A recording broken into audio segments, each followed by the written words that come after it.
கர்த்தர் உங்களை ஆசீர்வதிப்பாராக. இப்பொழுது தேவ வார்த்தையை நாம் தியானிக்கலாம். ஸ்தோத்திரம். ஓசியா தீர்க்க தரிசன புத்தகத்தை நாம் திருப்பிக் கொள்ளுவோம்.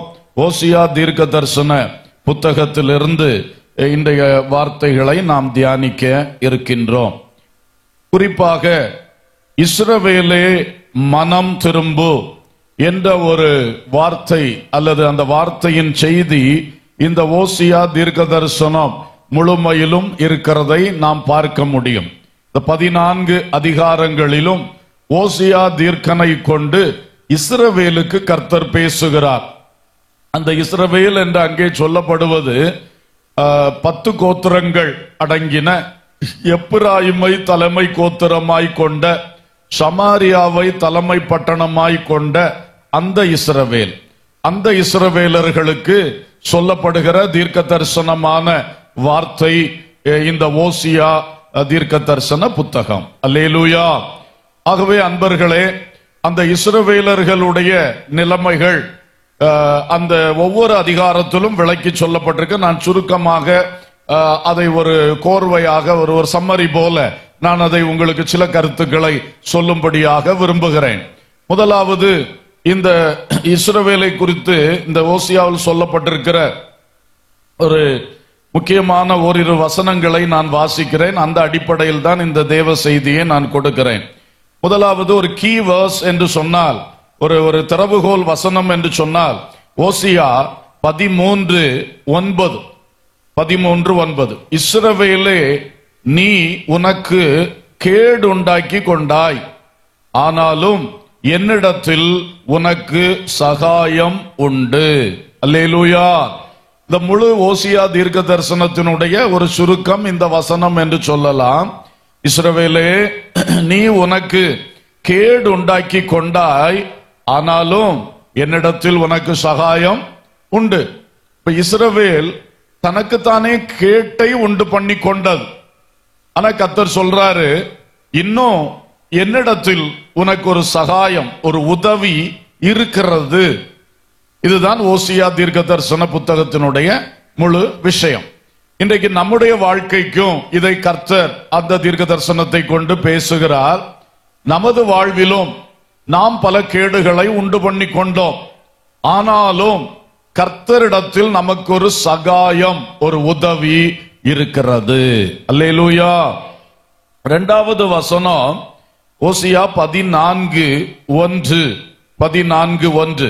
இஸ்ரவேலே, உன் தேவனாகிய கர்த்தரிடத்தில் திரும்பு, நீ உன் அக்கிரமத்தினால் விழுந்தாய்.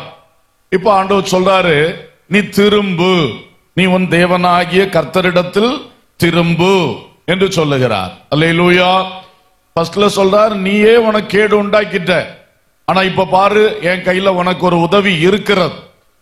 இரண்டாவது சொல்றாரு, அந்த உதவியை நீ பெற்றுக்கொள்ளும்படி நீ என்னிடமா என்ன பண்ணு, திரும்பு. நீ திரும்பணும். நான் உதவி செய்ய ஆயத்தமா இருக்கிறேன். உன்னுடைய சகல கேடுகளில் இருந்து உன்னை தூக்கி எடுக்க ஆயத்தமா இருக்கிறேன். உன்னை குணமாக்க, உன்னை விடுவிக்க, உன்னை நீ இழந்து போனதை திரும்ப தர, நீ காயப்பட்ட இடத்துல உன்னை காயங்கட்ட, எல்லாவற்றுக்கும் உதவி ரெடியா இருக்கிறது. ஆனால் நீ திரும்பு, நீ என்னிடமாய் திரும்பு என்று சொல்லுகிறார். மூன்றாவதாக அதே 14ஆம் அதிகாரத்தில் 4-5 வசனங்களை கவனியுங்கள். நான் அவர்கள் சீர்கேட்டை குணமாக்குவேன், அவர்களை மனப்பூர்வமாய் சிநேகிப்பேன், என் கோபம் அவர்களை விட்டு நீங்கிற்று. நான் இஸ்ரவேலுக்கு பனியை போல் இருப்பேன், அவன் லீலி புஷ்பத்தை போல் மலருவான், லீபனோனை போல் வேரூன்றி நிற்பான். இப்ப ஆண்டவர் சொல்றாரு, நீ திரும்பினால் நான் முதலாவது உன் சீர்கேட்டை குணமாக்குவேன், உன்னை மனப்பூர்வமாக சிநேகிப்பேன், என் கோபத்தை உன்னை விட்டு முற்றிலும் நீக்கி விடுவேன். அந்த அடுத்த வசனங்களில் சொல்லப்பட்டிருக்கிறது போல ஒரு உயர்ந்த மேன்மையான ஆசீர்வாதத்திற்குள் உன்னை எடுத்து நிறுத்துவேன். அல்லேலூயா. இதுதான் அந்த ஓசியாவை கொண்டு ஆண்டவர் அன்றைக்கு இருந்த இஸ்ரவேலுக்கு அறிவித்தது. இன்றைக்கு இந்த செய்தியின் மூலம் நமக்கு தேவன் அதை தருகிறார். நீ உனக்கு கேடுண்டாக்கி கொண்டாய், ஆனாலும் பார், இப்பொழுதும் என்னிடத்தில் உனக்கு ஒரு உதவி காத்திருக்கிறது. நீ திரும்பு, என்னிடத்தில் திரும்பி அந்த உதவியை பெற்றுக்கொள். பெற்றுக்கொண்டால் உன்னுடைய சகல நீ உண்டாக்கின அந்த கேடுகள், சீர்கேடுகள் அத்தனையும் நான் குணமாக்குவேன். உன்னை மனப்பூர்வமாக நேசிப்பேன். உன்னை நான் என் கோபத்தை உன்னை விட்டு முற்றிலுமாய் நீக்கி விடுவேன். உன்னை ஒரு உயர்ந்த ஆசீர்வாதத்துக்குள் கொண்டு வருவேன். அல்லேலூயா, அல்லேலூயா. இதை நீங்கள் மனதில் வைத்துக் கொண்டு இப்பொழுது அந்த புத்தகத்தில், ஓசியா புத்தகத்தில் உள்ள சில காரியங்களை பார்க்க போகிறோம். ஸ்தோத்திரம். இந்த 3 ஒரு தலைப்புகளின் அடிப்படையில் தான் பார்க்க போகிறோம். இது யாருக்கு சொல்லப்பட்டது? குறிப்பாக ஓசியாவில் பேசும் பொழுது சில இடத்துல ஆண்டவர் தனி மனுஷனாகிய யாக்கோபை பற்றி பேசி இருக்கிறார்.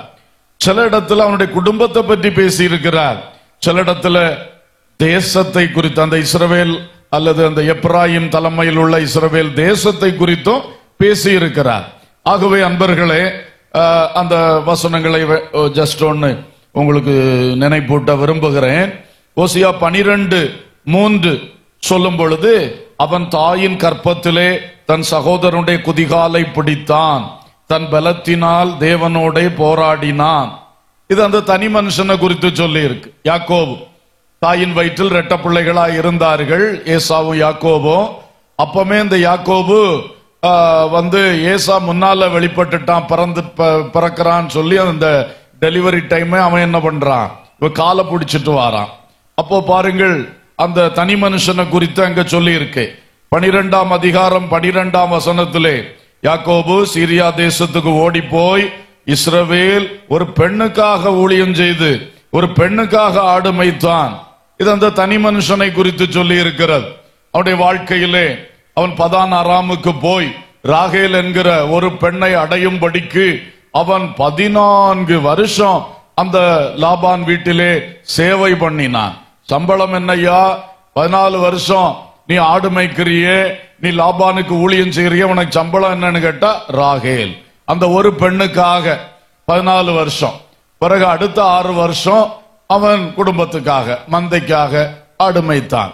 அப்ப பாருங்கள், இந்த மாதிரி சில வார்த்தைகள் அந்த இஸ்ரவேலுடைய முற்பிதாவாகிய அந்த யாக்கோப் என்கிற தனி மனுஷனை குறித்து ஓசியா மூலம் கர்த்தர் பேசுகிறார். எதற்கென்றால், ஒரு தனி மனிதனுடைய வாழ்க்கையை சுட்டி காட்டுவதற்காக. நீ எந்த நிலைமையிலிருந்து வந்தாய் என்பதை யோசித்துப்பார். உன்னுடைய பழைய குணங்கள் எப்படிப்பட்டது யோசித்துப்பார். ஆனால் இன்றைக்கு உன்னை நல்ல நிலையில் இவ்வளவு விரிவாய் நான் உன்னை ஆக்கி வைத்திருக்கும் பொழுது, விருத்தி ஆக்கி வைத்திருக்கும் பொழுது, நீ கேடுண்டாக்கி கொண்டாயே, நீ மனம் திரும்பு, அப்பொழுது உன்னை ஆதியிலே தெரிந்து கொண்ட அந்த மகிமைக்கு நேராய் உன்னை கட்டி எழுப்புவேன். அல்லேலூயா, ஸ்தோத்திரம்.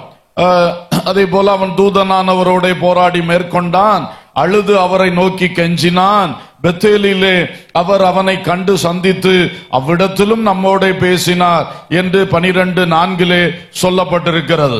12:13 பார்க்கும் பொழுது, கர்த்தர் ஒரு தீர்க்கதரிசியை கொண்டு இஸ்ரவேலை எகிப்திலிருந்து புறப்பட பண்ணினார், தீர்க்கதரிசியினால் காக்கப்பட்டான்.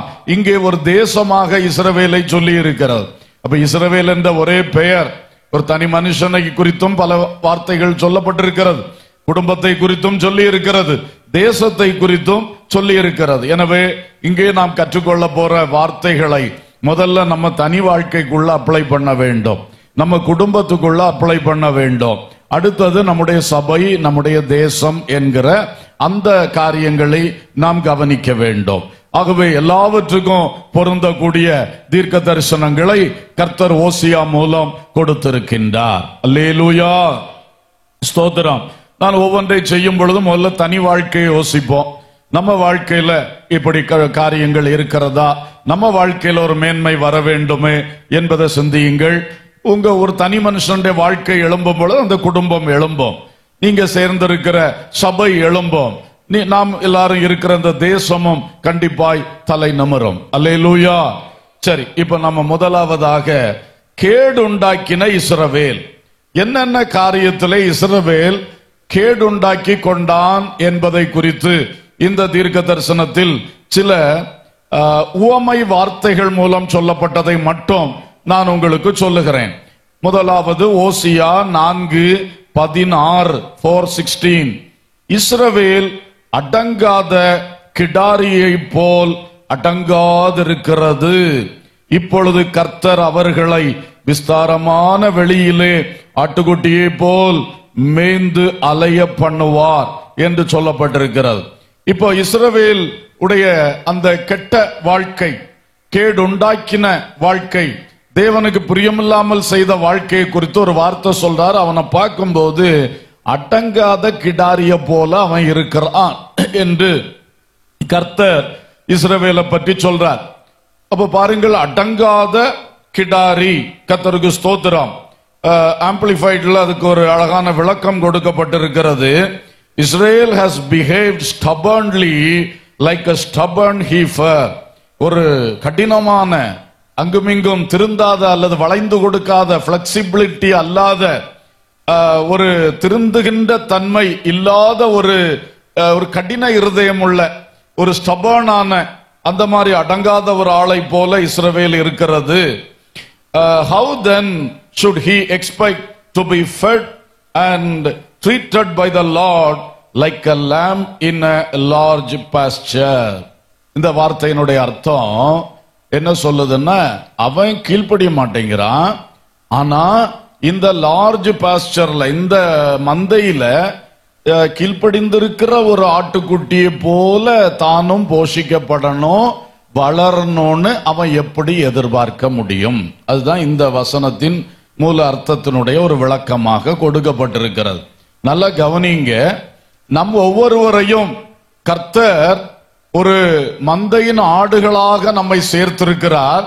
அந்த மந்தைக்கு உட்பட்டு நாம கீழ்ப்படிந்து அந்த தரக்கூடிய, தேவன் தரக்கூடிய வார்த்தைகள் எல்லாம் சாப்பிட்டு புசித்து பலன் அடைந்து வளர வேண்டும் என்று எதிர்பார்க்கிறார். அதே நேரத்தில் மேப்பன் கொண்டு போகிற அந்த பசும்புல் நிறைந்த இடத்துல போகணும். அங்க அவன் தண்ணி காட்டும் பொழுது அந்த இடத்துல போய் தண்ணி குடிக்கணும். அப்படியே வழி நடத்துதலுக்குள்ள இருக்கும்போது அந்த லேம்ப், அந்த ஆடு, அது போஷிக்கப்படுகிறது. ஆனால் இஸ்ரவேலோ அடங்காத கிடாரியா இருந்து இங்க போனா அங்க போவான், அங்க போனா இங்க போவான், ஒன்னிலையும் கீழ்ப்படுகிறது இல்லை, அடங்குறது இல்லை. அப்ப நீ அடங்காம இருந்துட்டு அடங்கி போகிற நல்ல ஆடு நல்லா போஷிக்கப்பட்டு வளருது, அத மாதிரி எனக்கு இல்லையேன்னு சொல்லி நீ வருத்தப்பட்டு என்ன பிரயோஜனம் என்பதுதான் இந்த வார்த்தையினுடைய ஒரு சரியான அர்த்தம். ஆகவே தேவ மக்களே, முதலாவது நம்மிடத்தில் ஒரு கேடு இருக்கிறது என்பதை நாம் புரிந்து கொள்ள வேண்டும். கர்த்தர் அவனை ஆசீர்வதிக்கிறார், என்ன ஏன் ஆசீர்வதிக்கல? அப்படி அல்ல. கர்த்தர் பட்சபாதம் உள்ளவர் அல்ல. அல்லேலூயா. அவர் தமக்கு, தம்முடைய கைக்கு கீழ்ப்படிந்து நடக்கிற பிள்ளைகள் அத்தனை பேரும் என்ன பண்ணுவாரு? கண்டிப்பா ஆசீர்வதிப்பார். ஆமென். அதுல சந்தேகமே இல்ல. அப்ப பிரச்சனை நம்ம கிட்ட இருக்கிறது. ஆண்டவர் சொல்ல, நீ கீழ்ப்படியல, நீ கீழ்ப்படியாம இருந்துட்டு அந்த ஆசீர்வாதம் அவங்கள போல எனக்கும் வரணும்னு சொன்னா எப்படி? How can you expect? நீ அதை எப்படி எதிர்பார்க்க முடியும்? அல்லேலூயா. தேவ பிள்ளையே, எத்தனையோ காலம் சபைக்கு வருகிறீர்கள், நீங்கள் இன்னும் மனம் திரும்பவில்லை, நீங்கள் ஞான ஸ்நானம் பெற்றுக்கொள்ளவில்லை, பரிசுத்த ஆவியை தேடவில்லை, பெற்றுக்கொள்ளவில்லை, வேறுபட வேண்டிய இடத்துல வேறுபடவில்லை. அப்போ நீங்க கீழ்ப்படியலை. தேவனுடைய மேய்ச்சலுக்கு, நடத்துதலுக்கு, அவருடைய வசனம் சொல்லுகிற காரியத்துக்கு நீங்க கீழ்ப்படியாம எத்தனையோ முறை கத்தரதை பிரசங்கங்களிலும், நீங்க தனியா வேதம் வாசிக்கிற வேளையிலும் பல சூழ்நிலைகள் மூலம் உங்களுக்கு வெளிப்படுத்துகிறார். ஆனா நீங்க அடங்காத கிடாரியை போல இருக்கிறீர்கள். இருந்து கொண்டு எனக்கு ஏன் அங்க பிரச்சனை, இங்க பிரச்சனை, அவங்க நல்லா இருக்காக, நான் ஏன் இப்படி இருக்கேன் என்று நீ சிந்தித்து கொண்டிருப்பது சரியல்ல. எப்படி அந்த ஆசீர்வாதம் உனக்கு கிடைக்கும்? வேதத்தில் சொல்லி இருக்கிறதுக்கு நீ கீழ்ப்படிந்தால் தானே அங்கே சொல்லி இருக்கிற ஆசீர்வாதமும் வாக்குத்தத்தமும் உனக்கு சொந்தமாக மாறும். அல்லேலூயா, ஸ்தோத்திரம். அதனால அன்பானவர்களே, யார் இன்னும் ஞான ஸ்நானம் பெறாம காலதாமதம் பண்ணி கொண்டு இருக்கிறீங்க? எத்தனை முறை கர்த்தர் உங்களோடு உங்கள் சபையிலும், கன்வென்ஷன் கூட்டங்களிலும் அல்லது வேறு பல நிலையிலும் உங்களோடு பேசி இருக்கிறார். எல்லா காரியத்திலும் நீங்க கர்த்தர் கர்த்தர்னு சொல்றீங்க, இயேசு இயேசு சொல்றீங்க. ஜபத்துக்கெல்லாம் ஓடி ஓடி வந்து ஜெபிக்கிறீங்க, ஆனா கீழ்ப்படியவில்லையே, வசனத்திற்கு கீழ்ப்படியவில்லையே, இன்னும் ஞானஸ்நானம் பெறவில்லையே. இன்று இந்த கன்வென்ஷன் கூட்டத்தில் ஆகிலும் நீங்கள் கீழ்ப்படிய தீர்மானம் எடுங்கள். அல்லேலூயா, அல்லேலூயா. கீழ்ப்படுகிறவர்களுக்கு தேவன் அருளுகிற பரிசுத்த ஆவி என்று வசனம் சொல்லுகிறது. அப்ப சிலர் வந்து சொல்ல, பரிசுத்த ஆவி எனக்கு கிடைக்கல கிடைக்கல கிடைக்கல. எப்படி கிடைக்காம இருக்கும்? லூக்கா 11:13 என்ன சொல்லுகிறது?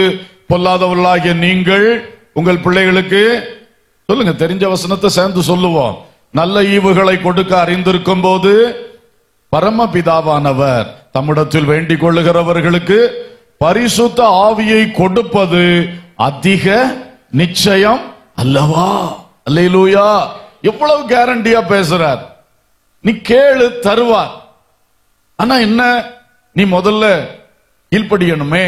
உன் உள்ளம் சுத்திகரிக்கப்பட்டு அந்த சுத்திகரிக்கப்பட்ட பாத்திரத்தில் பரிசுத்த ஆவி ஊற்றப்படுவார். அல்லேலூயா.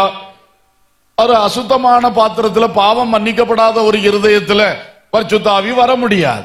அப்ப அதற்கு கீழ்ப்படி, சிலுவையின் உபதேசத்துக்கு நீ கீழ்ப்படி, ரட்சிக்கப்படு, பாவமர கழுவப்படு.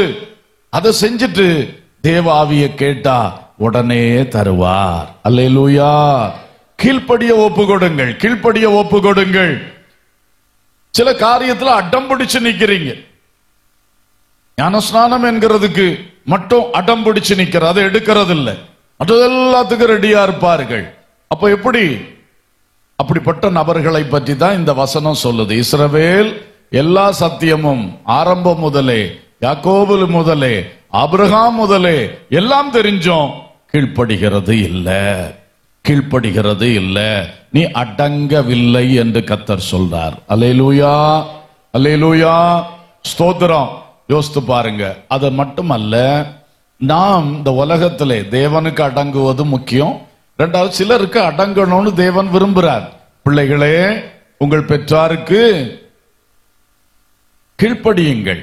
பிள்ளைகள், எந்த பிள்ளைகளாவது அடங்காத பிள்ளையாக இருக்கிறீங்களா, உனக்கு தேவ ஆசீர்வாதம் கிடைக்க முடியாது. உன் படிப்பு எப்படி ஆசீர்வதிக்கப்படும், உன் எதிர்காலம் எப்படி ஆசீர்வதிக்கப்படும்? நீ முதலாவது தேவனுக்கு கீழ்ப்படிந்து அடங்கு. இரண்டாவது, நீ யாருக்கு அடங்கணும்? பெற்றோருக்கு அடங்க வேண்டும். பெற்றோரை மிஞ்சி போக கூடாது. கொஞ்சம் உனக்கு வாலிப வயசு வந்துட்டுன்னு பெற்றோரை எதிர்த்து நின்று பேசாத, பெற்றோர்கிட்ட தேவையில்லாத பிரச்சனை பண்ணாத, அடங்கு, அடங்கி இரு. ஆண்டவர் பிறகு ஒன்னே இப்படித்தான் சொல்லுவாரு, அடங்காத கிடாரிய போல இருக்கிறான். உன் பேர் அந்த இடத்துல வச்சு சொல்லிப்பார், நினைச்சுப்பார். இஸ்ரவேல் அடங்காத கிடாரிய போல இருக்கிறான்னு உள்ள இடத்துல உன் பேரை வச்சு, இவ அடங்காத கிடாரிய போல இருக்கா, அடங்காத கிடாரிய போல இருக்கான்னு சொன்னா எப்படி இருக்கும்? சிலரு பெற்றோர் வாயில இதே வார்த்தையை கேட்டிருப்பிய, அப்படிதானா? ஏன்னா பெற்றோர் இந்த பைபிள் வசனம் எல்லாம் படிச்சு கரைச்சு குடிச்சிருக்காங்க. கர்த்தருக்கு ஸ்தோத்திரம். இனியாவது நல்ல தீர்மானம் எடு. சிலர் நினைக்கிறது, இதெல்லாம் ஒண்ணும் இல்ல, நான் பயங்கரமா முட்டி முட்டி படிச்சா எனக்கு ஜெயம் வந்துடும். நீ என்ன முட்டு முட்டி படிச்சாலும் ஆண்டவர் வச்சிருக்கிற ஒழுங்குபடி நீ கீழ்ப்படிந்து அடங்க வேண்டிய இடத்துல அடங்கினா தான் உனக்கு பிளஸிங். அல்லேலூயா. சிலர் ரொம்ப ஹை மார்க் எடுத்துறாங்க, ஆனா அடுத்து ஹையர் ஸ்டடிக்கு இடம் கிடைக்காது, ரொம்ப வருத்தப்படுவார்கள். இவ்வளவு எதிர்பார்ப்போடு இரவெல்லாம் முழிச்சிருந்து படிச்சு, அதிகாலை எழும்பி படிச்சு, அப்படி செய்து இப்படி செய்து, விருந்து வீட்டுக்கு போகாம படிச்சு, கடைசியில என்ன ஆச்சு? ஏன்னா இங்க பேசிக் குழப்பம் இருக்கு, அடிப்படை குழப்பம் ஏதோ ஒண்ணு இருக்கு. நீ அடங்க வேண்டிய இடத்துல அடங்கினா தான் கர்த்தர் உன்னை உயர்த்த முடியும். அல்லேலூயா, ஸ்தோத்திரம். அது மாதிரி ஆசிரியர்களுக்கு கீழ்ப்படியுங்கள். ஆசிரியர்கள் முந்தின காலத்தை போல பிரம்பு கொண்டு வர மாட்டார்கள். முந்தி எங்க காலத்தெல்லாம் பிரம்ப கொண்டு வருவாள், அடி தீத்துருவார்கள். பயந்து ஒவ்வொருத்தையும் கீழ்ப்படிஞ்சிருவான். இப்போ அடிக்கிறதுக்கு இல்லை அவர்கள். உடனே எல்லாருக்கும் ஒரு நிர்விசாரம், ஒரு அசால்ட்டா. அப்படி செய்யாத, அவளுடைய வார்த்தைக்கு நீ அடங்க வேண்டும். அல்லேலூயா, ஸ்தோத்திரம். கீழ்ப்படிதல் என்பது மிக மிக முக்கியம். மனைவிகளே, மனைவிகளே, வாயை மூடிக்கொண்டு இருந்து கொள்ளுங்கள். மனைவிகளே, உங்கள் புருஷருக்கு என்ன பண்ணுங்க, இது இதுக்கு விளக்கமே தேவையில்லை, கீழ்ப்படிங்க நேரடியா எழுதி வச்சிருக்கிறார். ஆனா சில மனைவிகள் இன்னைக்கும் கீழ்ப்படிதல் இல்லை. அவர்கள் தான் சபையில ஆவில நிரம்புறதுல டாப்பா இருக்கார்கள். ஆனா வீட்டுல போனா ஒரு கீழ்ப்படிதலும் இல்ல. அது எப்படி? அதுக்கு 1000 நியாயம் சொல்ல. இவருக்கு ஒண்ணும் தெரியாது, இவருக்கு ஒண்ணும் தெரியாது. இவரு காலையிலேயே போவார், ராத்திரி வருவார், வீட்டுக்காரையும் இவருக்கு தெரியுமா? இதெல்லாம் வச்சு நீ கீழ்ப்படின்னா சொன்னாரு. அவர் எப்படிப்பட்டவர், அவர் எவ்வளவு ஞானம் உள்ளவர், அவர் எவ்வளவு திறமை உள்ளவர் என்கிற அடிப்படையில மனைவிமாரே பார்த்து கீழ்ப்படிங்கன்னா சொன்னாரு? இல்ல. மனைவிகளே, புருஷருக்கு கர்த்தருக்குள் என்ன செய்யுங்க, கீழ்ப்படிங்கன்னு சொல்லிட்டார். அல்லேலூயா. ஆனா நீங்க நினைப்பீங்க, நான் என்னவோ ஜெபம் பண்றேனே, உபவாசம் போடுறேனே, விழித்திருக்கிறேனே, கூட்டத்துக்கெல்லாம் ஒண்ணு விடாம நான் போறேனே, ஆனாலும் இந்த இடத்துல ஏன் எங்களுக்கு ஒரு கட்டு அறுக்கப்பட மாட்டேங்குதுன்னு கேட்டா, இங்க ஒரு கட்டு இருக்கு. உனக்கு கர்த்தர் தந்த புருஷன், அவர் படித்தவரோ படிக்காதவரோ எதுவும் இருக்கோ இல்லையோ, மேன்மையோ மேன்மை இல்லையோ, அதெல்லாம் விஷயம் இல்ல. உனக்கு அவர் புருஷன், அவருக்கு நீ கீழ்ப்படி. அல்லேலூயா. சிலருக்கெல்லாம் போக்கஸ் லைட்னால எல்லா முகத்தையும் எனக்கு ரொம்ப தெரியல. ஆனா இதுக்கு முந்தின பாயிண்ட் பேசின சந்தோஷம் இல்லை. ஆமேன். திருந்தணும் பாருங்க, திருந்தணும். நம்ம இப்படியே ஓட்டிக்கிட்டு இருந்தோம்னா லைஃப் லாங் இப்படி போகுதே. ஒரு ஜெயம் என்றைக்கு நமக்கு கிடைக்கும்? கர்த்தர் இன்றைக்கு நம்மை மேன்மைப்படுத்த விரும்புகிறார். அல்லேலூயா. அதனால தான் நமக்குள்ள இருக்கிற கேடுகளை ஆண்டவர் நமக்கு வெளிப்படுத்துகிறார். அல்லேலூயா, ஸ்தோத்திரம். அதே மாதிரி சபை, நான் ஆலோசனையிலே சொல்லிட்டேன், சபையிலே கர்த்தர் வைத்த மேய்ப்பனுக்கு கட்டாயம் கீழ்ப்படியுங்கள். அது உங்களுக்கு ஆசீர்வாதம் நிச்சயமாக. சிலருக்கு அங்க பிரச்சனை இருக்கு. நீங்க எவ்வளவோ கடினமா உழைக்கிறீங்க, எவ்வளவோ பிரயாசப்படுறீங்க, நல்ல பல விஷயங்கள்ல இது பண்றீங்க. ஆனா ஒரு பிரச்சனை என்ன? ஊழியக்காரர் கீழ்ப்படுகிறது இல்லை. அது ஊழியக்காரருடைய விஷயம் அல்ல, தேவனுடைய காரியம். அல்லேலூயா. தேவன் தான் வைத்த நியமங்களை கனம் பண்ணுகிறார். அப்ப நம்ம அதற்கெல்லாம் கீழ்ப்படிந்து அவங்க சொல்லுக்கு அடங்கி நடக்கும் பொழுது அது ஆசீர்வாதம். அல்லேலூயா. ஒரு ஞாயிற்றுக்கிழமை தேவ செய்திய நீங்க ரொம்ப விரும்பி எதிர்பார்த்து பெற்றுக்கொள்ள வேண்டும். எல்லா ஞாயிற்றுக்கிழமை இங்க பாஸ்டர் ஒரு பிரசவம் பண்ணுவார், இந்த ஞாயிற்றுக்கிழமை ஏதாவது ஆயத்தம் பண்ணிட்டு வருவாரு, சொல்லுவாரு. இப்படி நினைச்சீங்கன்னா அது உங்களுக்கு ஆசீர்வாதமா இருக்காது. இன்றைக்கு எங்க பாஸ்டர் பேசுறதன் மூலமாக கர்த்தர் என்னோடு பேசுவார். ஆமேன். அந்த சிந்தை உள்ளவங்களுக்கு தான் கர்த்தருடைய வார்த்தை இறங்கி வரும். ஆமேன். அந்த வார்த்தைக்கு நம்ம கீழ்ப்படியணும், கீழ்ப்படியணும். அந்த நல்ல மனசோட நம்ம ஒவ்வொரு சண்டையும் அந்த மெசேஜை எதிர்பார்த்து கேட்கணும். அவர் பண்ற பிரசங்கத்துல சில சமயம் நீங்க எதிர்பார்க்கிறது போல சில விஷயங்கள் இல்லாமல் இருக்கலாம், பெரிய அறிவுகள் இல்லாம இருக்கலாம், பெரிய ஓமைகளும் பாடங்களும் இல்லாம இருக்கலாம், பெரிய வேற வேற காரியங்கள் இல்லாம இருக்கலாம். ஆனால் நீங்கள் ஒன்றை விசுவாசியுங்கள், அவர் கர்த்தரால் அபிஷேகிக்கப்பட்டு நியமிக்கப்பட்டவர், அவர் இந்த சபைக்கென்று கர்த்தர் தந்த மேய்ப்பன். அவர் சொல்றதுல வார்த்தையில கர்த்தருடைய வார்த்தை வரும். அல்லேலூயா. இந்த விசுவாசம், இந்த எதிர்பார்ப்பு, இந்த திறந்த உள்ளம்தான் கர்த்தரிடத்திலிருந்து வார்த்தையை பெற்றுக்கொள்ளும். ஆமேன், ஆமேன். இல்லாம நீங்க அவர் என்னதான் பேசினாலும், எவ்வளவு ஆவியில நிரம்பின்னு பேசினாலும், எவ்வளவு கண்ணீரோட பேசினாலும், எவ்வளவு ஜபத்தோட பேசினாலும், இங்க அடைக்கப்பட்ட இருதயமா இருந்தா உள்ள வராது. அது உள்ள வரணும். இரண்டாவது, வந்ததன்படி நீங்கள் வாழணும். அல்லேலூயா. அந்த ஒரு வாரத்துல நீங்க கவனிச்சு பாத்தீங்கன்னா தெரியும், சண்டே கேட்ட பிரசங்கத்துடைய சில கிரியைகள் உங்க வாழ்க்கையில உண்டாகும். எத்தனை பேர் இதை பார்த்திருக்கிறீர்கள்? ஒரு ஆமேன் சொல்லுங்க. நிறைய பேர் ஆமேன் சொல்றீங்க. அப்போ இது ரொம்ப கரெக்டான ஒரு விஷயம். அன்னைக்கு நம்ம அடுத்த 7 நாட்கள் வாழ்க்கை, அந்த வாழ்க்கையில எங்கேயோ சில இடங்கள்ல அந்த மெசேஜ்ல வந்த சில வார்த்தைகள் வெளிப்படும். அது சிலது எச்சரிப்பா இருக்கும், நம்ம ஆபத்துல விழாம தப்பிக்கொள்வதற்கு நமக்கு உதவியா இருக்கும்.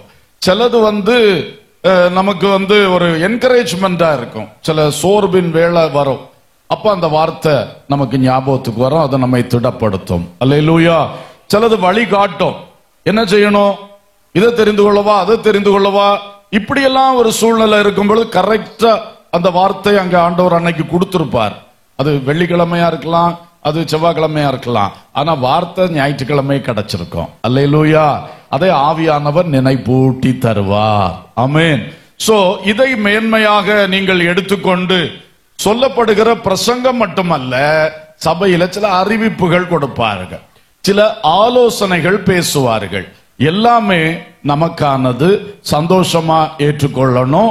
அதற்கு நாம என்ன செய்யணும்? கீழ்ப்படியணும், அடங்கணும்.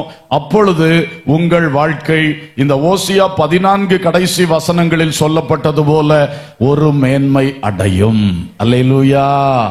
சரி, இரண்டாவதாக இந்த இஸ்ரவேலை பற்றி சொல்லப்பட்ட அடுத்த விஷயம் ஓசியா 7:8, 7ஆம் அதிகாரம் 8ஆம் வசனம்.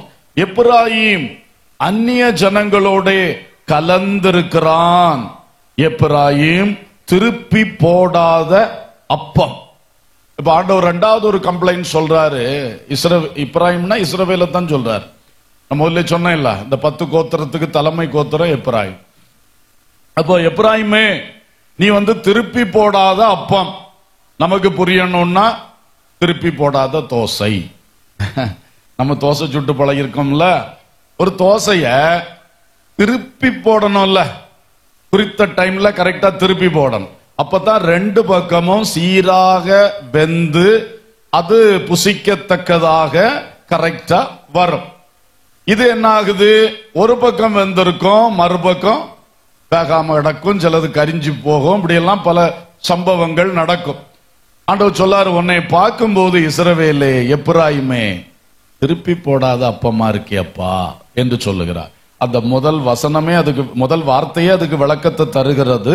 எப்பிராயீம் அந்நிய ஜனங்களோட கலந்திருக்கிறான். நீ எந்த இடத்துல வேறுபட வேண்டுமோ நீ வேறுபடல, நீ கல்லோடு ஒட்டி போன தோசையா மாறிட்ட. சரிதானே நான் சொல்றது? நீ திருப்பி போடப்படாதனால அப்புறம் உன்னை எடுத்து பிளேட்ல கொண்டு வைக்க முடியாது. நீ கல்லுல இருந்து வரமாட்ட, கல்லுல இருந்து வரமாட்டா. நீ அப்படி அந்நிய ஜனங்களோட என்ன பண்ணி கிடக்கிறாய்? இப்போ ஒட்டி கிடக்கிறாய். அது கர்த்தருக்கு விருப்பம் அல்ல. ஒரு அல்லேலூயா சொல்லுவோம். தேவ மக்களே, இந்த கடைசி காலத்துல விட்டு விலகுதல் என்கிற அந்த வேறுபட்டு பரிசுத்தமாகிற விஷயத்துல ரொம்ப கவனம் செலுத்துங்க. கர்த்தர் அதிலே ரொம்ப வைராக்கியமாய் கிரியை செய்கிறார். நான் பரிசுத்தர், ஆகவே நீங்களும் பரிசுத்தர். பழைய ஏற்பாட்டில இருந்து அதான் சொல்றார். நான் பரிசுத்தர், நீங்களும் பரிசுத்தர். நீங்க பரிசுத்தர்னா என்னது? ஆகாதவைகளோடு கலவாமல், விட்டு விலகி அல்லது பிரிந்து கர்த்தருக்கென்று மட்டும் உறுதிபட நிற்கிறது தான் இந்த வேறுபாடு, இந்த விட்டு விலகுதல், பரிசுத்தமாகுதல் என்று சொல்லப்படுகிறது. ஒரு அல்லேலூயா சொல்லுவோம். இதுல நம்ம கவனம் செலுத்தணும். இந்த காலம் எல்லாமே ஒரு காம்ப்ரமைசிங், ஒரு ட்ரெண்டுக்குள்ள போயிட்டே இருக்குது. அது பிசாசனுடைய ஒரு தந்திரம் என்பதை நாம் புரிந்து கொள்ளணும்.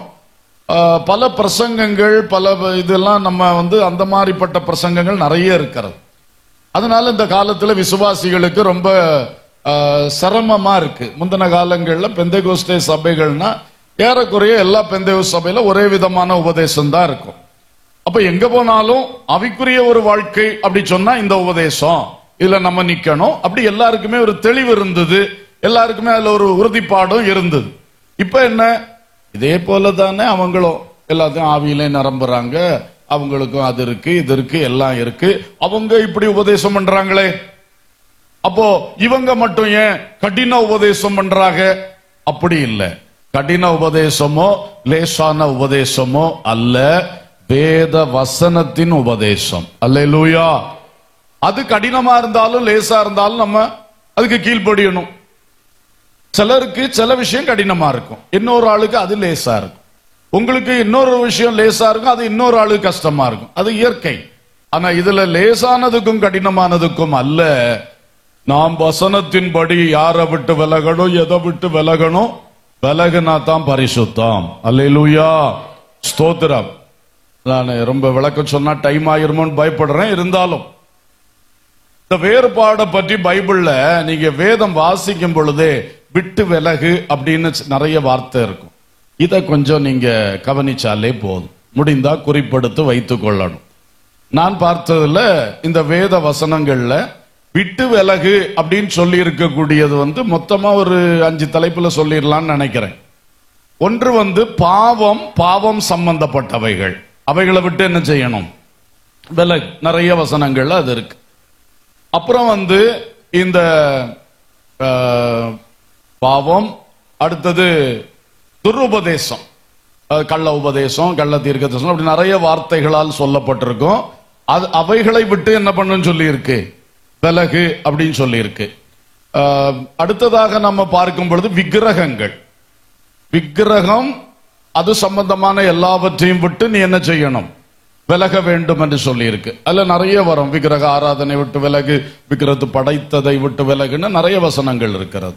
அப்ப அது அவைகளை விட்டு நம்ம என்ன செய்ய வேண்டும், விலகணும். 4வது உலகம் என்றால் லௌகீக உலகம், உலகத்தின் ஆசை இச்சைகள், அவைகளை விட்டு என்ன செய்ய வேண்டும், முற்றிலுமாக விலகணும். அப்ப இந்த உலகம் பல விஷயங்களை நமக்கு தந்து நம்மை கிறிஸ்துவை விட்டு பிரித்து கொண்டு போறதுக்கு முயற்சிக்கிறது. பிரசங்கியில சொல்லி இருக்கு, உலகத்தையும் அவர்கள் உள்ளங்களிலே வைத்தார். இந்த உள்ளத்துக்குள்ள உலகம் அது தீமை, கேடு. யார் தங்கள் வாழ்க்கையில உள்ளத்துக்குள்ள உலகத்துக்கு இடம் கொடுக்கிறோம், நமக்கு நாமே கேடு உண்டாக்குகிறோம். அதுதான் விஷயம். உலகம், அந்த உலகம் என்கிற விஷயத்துல தான் பொருட்கள் மேல ஆசை, பணத்தின் மேல ஆசை, மண்ணாசை, பதவி ஆசை, நிறைய உலக ஆசைகள். இதை நாம விட்டுவிட வேண்டும். அல்லேலூயா. நாம் கிறிஸ்துவுடன் கூட எழுந்ததுண்டானால், கிறிஸ்து தேவனுடைய வலது பாரிசத்தில் வீற்றிருக்கிற இடத்தில் உள்ள வசனங்களை சொல்லுங்க, மேலானவைகளை தேடுங்கள், பூமியில் உள்ளவைகளை அல்ல, மேலானவைகளையே நாடுங்கள். அல்லேலூயா. அப்ப நம்முடைய நாட்டமும் நம்முடைய தேட்டமும் மேலானது. எந்த மேலானது? அவனுக்கு மேல இவனுக்கு மேல அதல்ல, கிறிஸ்து தேவனுடைய வலது பாரிசத்தில் வீற்றிருக்கிறாரு, அந்த இடத்தில் உள்ள மேலானவைகளை நீங்க என்ன பண்ணிக்கிட்டு இருங்க, தேடுங்கள், நாடுங்கள். அல்லேலூயா, அல்லேலூயா. என கடந்த ஒரு சில நாட்களாக உள்ளத்திலே ஒரு வார்த்தை தொனித்துக் கொண்டே இருக்கிறது, தெய்வீக தேடுதல், தெய்வீக வாஞ்சை. இந்த வார்த்தை அடிக்கடி என் உள்ளத்தில் வருது. நான் அதுக்காக ஜெபம் பண்றேன். நமக்கு இன்றைக்கு பொதுவாக மக்களை பார்க்கும்போது குறைந்து போன விஷயம் தெய்வீக தேடுதல் இல்லை, தெய்வீக வாஞ்சை இல்லை. விசுவாசிகள், தேவ ஊழியர்கள் என்று பெயர் பெற்றவர்களும் கூட கடைசியில் பார்த்தா உலக தேடுதல், உலக நாட்டம், இது ஒரு பெரிய தோல்வி. அதனால தேவ மக்களே, உலகம் என்பது நம்ம ஒரு பொழுதும் காப்பாற்ற முடியாது. இந்த உலக பொருள் சேர்த்து வைக்கிறதுனால காப்பாற்றப்பட்டு விட முடியாது. உலகத்தில் உள்ள எந்த விஷயமும் நிரந்தரமானது அல்ல. அல்லேலூயா. அந்த உலகத்தை போய் தேடக்கூடாது. ஆனா வேலைக்கு போகணும், சம்பாதிக்கணும், அதெல்லாம் இருக்கட்டும், ஆண்டவர் தந்த கடமை. அதை கரெக்டா செய்து பிள்ளைகளையும் குடும்பத்தையும் காப்பாற்றி எல்லாம் செய்யுங்க. ஆனா உள்ளம் அதுல போய் ஒட்டிக்கிட்டு கிடக்காம, எதை செய்தாலும் உங்களுக்காக செய்யறேன்ப்பா, நீங்க தந்த குடும்பம், நீங்க தந்த காரியங்கள், நீங்க தந்த சபை, எல்லாம் அப்படித்தான் நினைக்கணும். கிறிஸ்துவுடன் ஈடுபடுத்தி அவைகளை நினைக்கும் பொழுது அந்த தேட்டம் சரியானதாக இருக்கும். அல்லேலூயா. பணாசை பொருளாசைக்கு இடம் கொடுத்துறாதீங்க. சில இந்த என்ன அலங்காரம், ஆடம்பரம், இதெல்லாம் கர்த்தரு பிரியமானது அல்ல. வசனங்கள் திட்டமாக அதை சொல்லுகிறது. அதுவே தேவ மக்கள் அத்தனை பேரும் இந்த உலகம் அதோடைய விஷயம். எத்தனை சொன்னோம்? பாவம், விக்கிரகம், துருபதேசம், உலகம். அடுத்தது ஒழுங்கற்று நடக்கிறவர்களை விட்டு விலகணும். பல மனிதர்களை விட்டு விலக பைபிள் சொல்லுது. துன்மார்க்கர் உடைய ஆலோசனை நிற்க கூடாது, பாவிகளுடைய வழியில நிற்க கூடாது, பரியாசக்கார உட்கார இடத்துல போய் ஃபெல்லோஷிப் வச்சு கூட்டுக்கட்டு வச்சு அங்க இருக்கக்கூடாது, அந்த ஃப்ரெண்ட்ஷிப் எல்லாம் உங்களுக்கு இருக்கக்கூடாது. இப்படி நிறைய சொல்லி இருக்கு. நிருபங்கள்ல சொல்லும் பொழுது ஒழுங்கற்று நடக்கிறவளை விட்டு விலகு, இந்த உபதேசத்தை ஏற்றுக்கொள்ளாத விட்டு விலகுன்னு எல்லாம் நிறைய சொல்லி இருக்கு. விட்டு விலகு, விட்டு விலகு. அந்த 1 கொரிந்தியர் 5:11 என்று நினைக்கிறேன், அங்க சொல்லி இருக்கு, சகோதரன் எண்ணப்பட்ட ஒருவன் பொருளாசக்காரனாயாவது, உதாசனாயாவது, அப்படியாவது இப்படியாவது எல்லாம் இருந்தா அவனோட கூட புசிக்க கூடாதுன்னு அவங்கள விட்டும் விலக சொல்லி இருக்கு. அப்போ முதல்ல சொன்னது யாரோ ஒழுங்கற்று நடக்கிறோம் அவங்கள்ட்ட எல்லாம் போய் நீ கூட்டுக்கட்டு வைக்காத. நீ போய் அவங்களோட உடன்படிக்கை பண்ணி பார்ட்னர்ஷிப் எல்லாம் வச்சு நிக்காத, ஒத்து போகாது. அது அந்நிய நுகம், அதுல போய் நீ பிணைக்கப்படாத என்று சொல்லப்பட்டிருக்கிறது. அடுத்தது, சபைக்குள்ளே இருக்கிறவன் தான் சகோதரன். சகோதரன் என்னப்பட்டவன் யாரு? இயேசுவின் ரத்தத்தால் ரட்சிக்கப்பட்டு அந்த ரத்தத்தினால் ஒரு கிறிஸ்துவின் சகோதரத்துக்குள் வந்தவர்கள். வந்த பிறகு அவர்கள் அப்படிப்பட்ட பாவத்தில் விழுந்தால், அப்படிப்பட்ட காரியங்கள்ல இருந்தா அவங்களோட கூட புசிக்காதன்னு அர்த்தம் என்ன? கர்த்தருடைய பந்தி இல்ல அவங்க இருக்கக்கூடாதுன்னு அர்த்தம். விட்டு விலகு, அவங்கள விட்டு விலகுன்னு. புரியுதா உங்களுக்கு? அவ்வளவு ஸ்ட்ரிக்டா சொல்லி இருக்கு. அந்த வசனத்தை நீங்க வீட்டுல போய் படிச்சு பாருங்க. இல்ல மைக் இருந்தா ஒன்னு வாசித்துருங்க டக்குன்னு. 1 கொரிந்தியர் 5:11.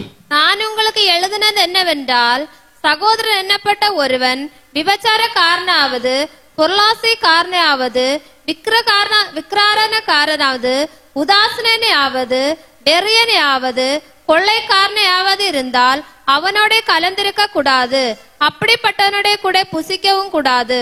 சரி, அப்போ ஒரு லிஸ்டே போட்டு கொடுத்திருக்கு. சகோதரன் எண்ணப்பட்ட ஒருவன் இவைகளில் விழுந்து போகக்கூடாது. சோ வேறுபட்டு நிற்க வேண்டும். இந்த வேறுபாடுகளை நாம கண்டு காணாம போனோம்னா அது கர்த்தருக்கு பிரியமான ஒரு சரியான ஒரு அனுபவத்தில் நாம் வளர விடாது. அல்லேலூயா. கொஞ்சம் கஷ்டமா இருக்கலாம் சிலருக்கு. ஆனா நீங்க ஜெபம் பண்ணுங்க. எதை விட்டு விலக உங்களுக்கு மனசு ரொம்ப கஷ்டமா இருக்கோ அதை ஆண்டவர்கிட்ட ஓப்பனா பேசணும், மனம் திறந்து பேசணும். ஆண்டவரே, நான் இதை விட்டு விலக வேண்டும் என்று உங்க வசனம் சொல்லுதப்பா, எனக்கு அது கொஞ்சம் கஷ்டமா இருக்குதே என்று சொல்லி ஓப்பனா பேசுங்க. உங்க உள்ளத்துல என்ன இருக்கோ அதை அப்பாவிட்ட திறந்து பேசு. அவர் ஒரு கிருபை உனக்கு தருவார். அல்லேலூயா. அந்த வசனங்களை கண்டும் காணாமலும் போனா காலமெல்லாம் இந்த ஓட்டம் தான் ஓடுவீங்க. பிறகு தேவனிடத்திலிருந்து எப்படி மகிமையை பெற்றுக்கொள்வது, எப்படி மேன்மையை பெற்றுக்கொள்வது? அதை விட முடியல, இதை விட முடியல, அப்புறம் ஒன்னும் விட முடியாட்டா எப்படி உனக்கு பரலோக ராஜ்யம் கிடைக்கும்? எப்படி கிறிஸ்துவின் வருகையிலே எடுத்துக்கொள்ளப்பட முடியும்? அல்லேலூயா. கர்த்தருக்கு ஸ்தோத்திரம். தேவ மக்கள் இதை சரியாக கவனித்துக் கொள்ளுங்கள். சிலருக்கு என்ன, வலது கையில இயேசு வேணும், இடது கையில என்ன வேணும்? உலகம் வேணும். நிறைய பேருடைய ஓட்டம் அப்படிதான் இருக்கு. வலது கையில இயேசு வேணும், இடது கையில யார் வேணும்? அங்கேயும் ஒரு கை பிடிச்சுக்கணும், இங்கேயும் ஒரு கை பிடிச்சுக்கணும். நடுவில் ஊஞ்சல் ஆடிட்டா போவ. ஆண்டவர் சொன்னாரு, 2 எஜமான்களுக்கு ஊழியம் செய்ய சொல்லுங்க, ஒருவராலும் கூடாது. எந்த எஜமான்? தேவன், உலக பொருள். இந்த ரெண்டுக்கும் சேர்த்து ஒரே நேரத்தில் ஒன்னால என்ன பண்ண முடியாது? ஊழியம் செய்ய முடியாதுன்னா என்ன? நாங்க செய்யற கர்த்தருடைய ஊழியம் அல்ல. நீ அதுக்கு நீங்க இப்போ உலகத்துல செய்கிற வேலையும் ஊழியம்னு தான் பல இடத்துல எழுதி இருக்கும் பைபிள் வசனங்கள்ல.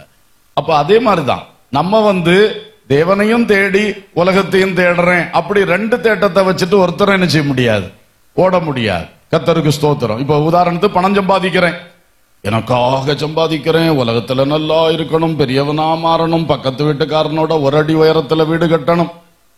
இப்படி நீ பணம் சம்பாதிச்சா அது எதுக்கு? உலக பொருளுக்காக. ஆனா அதே பணம் சம்பாதிப்பு, கர்த்தர் எனக்கு இந்த வேலையை கொடுத்தா, நீதி நேர்மையா செய்து நல்லா பணம் சம்பாதிச்சு என் பிள்ளைகளுக்கு கொடுக்க வேண்டியது பிள்ளைகளுக்கு கொடுத்து, கர்த்தருக்கு கொடுக்க வேண்டிய கர்த்தருக்கு கொடுத்து, ஏழைகளுக்கு கொடுக்க வேண்டியது ஏழைகளுக்கு கொடுத்து, நான் ஆண்டவர் பிரியமா வாழணும்.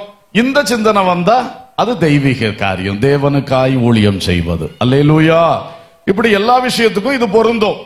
சொல்லி இருக்கு, நீ ஒரு கையில தேவனையும் ஒரு கையில உலக பொருளையும் வச்சுட்டு இந்த ஓட்டத்தை ஓட முடியாது.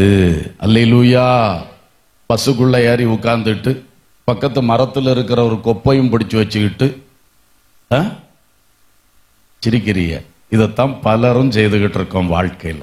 ஏறி இருக்கிற பஸ் இயேசு கிறிஸ்து, பக்கத்துல நிக்க உலகத்து ஆசீர்வாத கொம்பையும் என்ன செய்ய மாட்டேன், விட மாட்டேன். பஸ் புறப்பட்டு போகும்போது என்ன நடக்கும் உங்களுக்கே தெரியும். கர்த்தருக்கு ஸ்தோத்திரம். இன்னைக்கு நிறைய பேர் இப்படித்தான் வாழ்க்கை.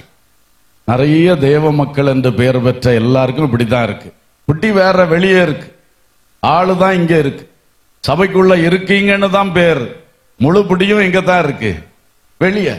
கடைசியில பஸ் போகும், எங்க எடுத்துக்கொள்ளப்படுதல் நடக்கும், நீ கீழே கிடப்பாய்.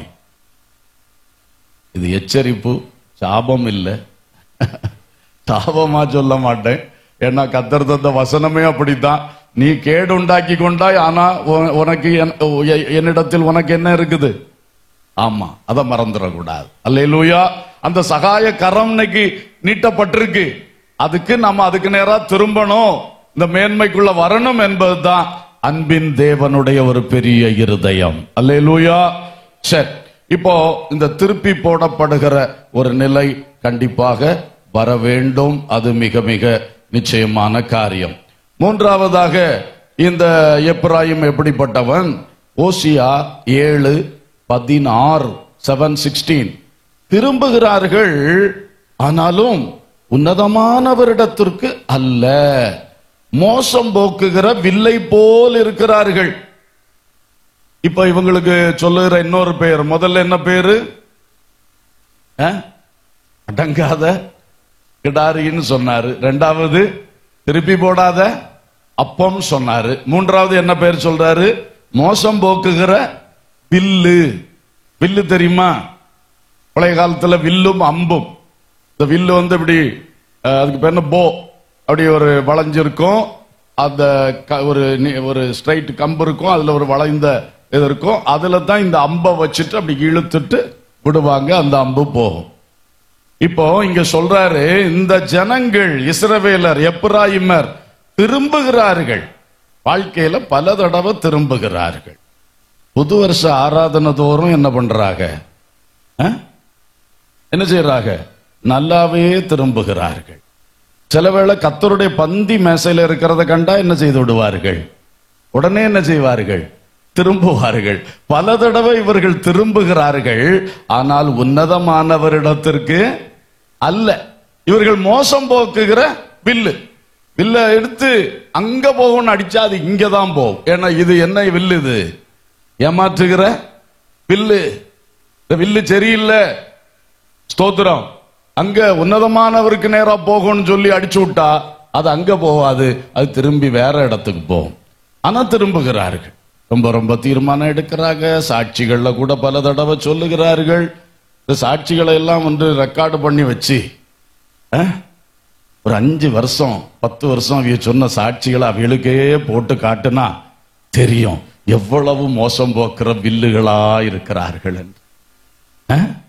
நல்ல திரும்பனேன்னு சொல்லிக்கிட்டு ஒரு திரும்புதலும் கர்த்தருக்கு நேரா வரல. அல்லேலூயா. இன்னைக்கு யாருடைய வாழ்க்கையில எந்த பிரச்சனை இருக்கு? எல்லாருடைய வாழ்க்கையில எல்லா பிரச்சனையும் இருக்காது. ஆண்டவர் நிறைய பேசி இருக்கிறார் ஓசியாவை கொண்டு. ஆனா நம்ம வாழ்க்கையில எது இருக்கு அதை நம்ம முதல்ல சிந்திக்கணும். ஐயோ, இதுதான் எனக்குள்ள இருக்கக்கூடிய கேடு, இந்த கேடு மாறணும், இன்றைக்கு கர்த்தர் வைத்த மகிமை எனக்கு வேணும். அல்லேலூயா. ஸ்தோத்திரம். ஆகவே இப்படிப்பட்ட காரியங்களில் யார் இருக்கிறீர்கள்? கவனியுங்கள். நம்மளையே ஏமாற்றி கொண்டு இருக்கிறோமா? நான் திரும்புறேன் நினைச்சிட்டு, ஆனா உண்மையிலே கர்த்தருக்கு நேராக திரும்பவில்லை. உண்மையில் கர்த்தருக்கு நேராக திரும்பவில்லை. They turn back, they shift or they change, but not upwards to the most high. அவங்க அடிக்கடி திரும்புறாங்க, காரியங்களை ஷிஃப்ட் பண்ணிக்கிறாங்க, மாறிக்கொள்றாங்க, சேஞ்ச் பண்ணிக்கிறாங்க. ஆனா அந்த மேல் நோக்கின அனுபவத்தில் உன்னதமானவருக்கு நேராக அவங்க என்ன பண்ணல? திருந்தல்ல. இது யார் மேல்? உங்களில் யாருடைய உள்ளத்தில் ஆவியானவர் இதை வைக்கிறார்? நீங்க உங்களை நீங்களே ஏமாத்திக்கிறீங்க. நான் நல்லா திருந்துறேன், அப்படி ஆகிறேன், இப்படி ஆகிறேன். இல்ல. ஒரு சின்ன எக்ஸாம்பிள் சொல்றேன். நீங்கள் வசனத்தை ஊழியக்காரர் பேசும் பொழுது அல்லது நீங்க பைபிள்ல வாசிக்கும் பொழுது வசனம் உங்களை உணர்த்து, அப்ப திருந்த மாட்டீங்க. கவனிச்சுங்க, திருந்த மாட்டீங்க. ஆனா ஒரு பணப்பிரச்சனை வந்துருச்சு, ஒரு வியாதி வந்துருச்சு, உடனே என்ன பண்ணுவீங்க? பொருத்தனைகள், துதி பலிகள் எல்லாம் செலுத்தி என்ன பண்ணுவீங்க? பயங்கரமா திருந்துவீங்க. அப்படி திருந்திட்டு அடுத்து கொஞ்சம் லகு உண்டாயிரும், வியாதி சோமாயிரும், கடன் பிரச்சனை மாறிடும். எல்லாம் சரியான பிறகு அந்த தீர்மானத்தை நீங்க செய்யவே மாட்டீங்க. இப்படி நிறைய பண்ணுகிறீங்க. அதுதான் இந்த ஏமாற்றுகிற வில், மோசம் போக்குகிற வில். கர்த்தருக்கு ஸ்தோத்திரம். நம்ம உண்மையாக இப்ப பிரச்சனை வந்து திருந்துகிறது தப்பு இல்லை, நல்லதுதான். ஒரு அடிபட்டா நம்ம என்ன செய்யணும்? திருந்தணும். ஆனா அடிபடாம திருந்துவது இன்னும் மேன்மை. பொதுவாக நான் அனுபவங்கள்ல பார்த்தது, கர்த்தர் வந்து நம்ம தப்பு பண்ணோம்னா முதல்ல உணர்த்துகிறார். என்ன செய்யறாரு சொல்லுங்களேன்?